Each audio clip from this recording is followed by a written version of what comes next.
Good morning mga ka-chupax, mga ka-friendly, mga ka-master. Andito tayo sa araw ng Huwebes ng umaga, mga alas 7 ng umaga, mga ka-master, mga ka-chupax. Ito, naka-hook set tayo, naka-pison tayo ng black bass, almost 1 kilo mga ka-master, mga ka-chupax. Ito, papakita ko sa inyo mga kamaster. Bali, nabidyohan ko na lang to na nakuha ko na yung tatlo mga kamaster. Apat to mga kamaster kasi na-unhook yung isang pinakamalaki. Tanggal pa yan, kumikiwas-kiwas mga kamaster. Oh. Tingnan nyo naman. Ang sari-sariwa pa mga master, ang tataba pa nila.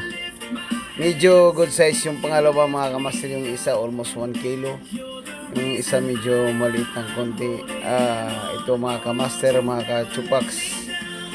Ayan na mga kamaster, mga ka-chupax. Deep dive lang ang iniyari natin yan. Kumakagat-gas sa deep dive mga kamaster, mga ka-chupax. Pero kunti ingat lang dahil maraming sabit, kailangan marunong ka magpalaro mga ka-chupax, mga kamaster. Ayan na mga ka-chupax, mga kamaster, mga ka-friendly. Bibidyohan natin mga ka-chupax, mga kamaster. Ito, sa oras na ito mga kamaster, isa pa lang nakuha ko. Yung pinakamalaki mga ka-chupax.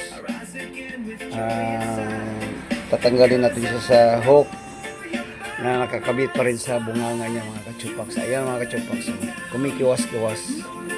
Ang taba nga naman mga ka-chupax, mga kamaster.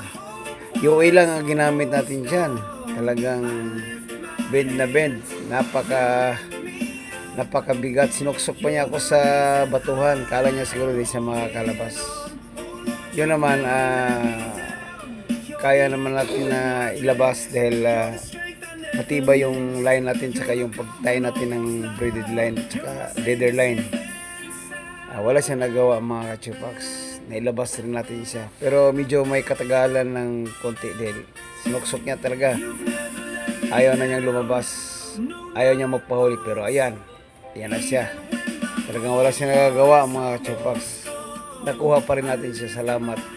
Salamat ni Lord at binigyan naman tayo ng panibagong biyaya sa araw na to mga ka-chupax, mga ka-master. Sa araw-araw nating pamimingwit mga ka-chupax, siguro isang araw masiro man tayo. Pero babawi rin tayo sa sunod na araw. Bibigyan pa rin tayo ng limpak-limpak na isda. Yun nga lang, ito lang naman ang libangan natin mga chupax, mga kamaster, diba? Dito tayo nag-enjoy, dito tayo nawawala ng may mga problema tayo sa buhay. Yun pala natatanggal pa rin mga ka-chupax, mga kamaster. Dahil iba talaga yung vibration ng isda, tsaka yung nag-hook set na nag-strike sa pain mo, talagang napakasarap ng pakiramdam. Hindi mo babayaran ng pera mga chupax, mga kamaster. Talaga naman. Kanina nga yung rod na gamit kong Yoi lang, talagang nagbebend talaga, halos bumilong na sa bend, talagang napakatibay nga naman talaga ng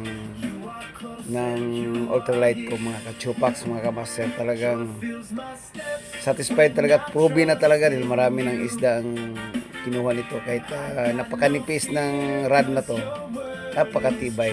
Ayan na mga ka-chupax, mga kamaster, uwian na tayo niyan. Medyo maambon, hindi lang maganda ang panahon.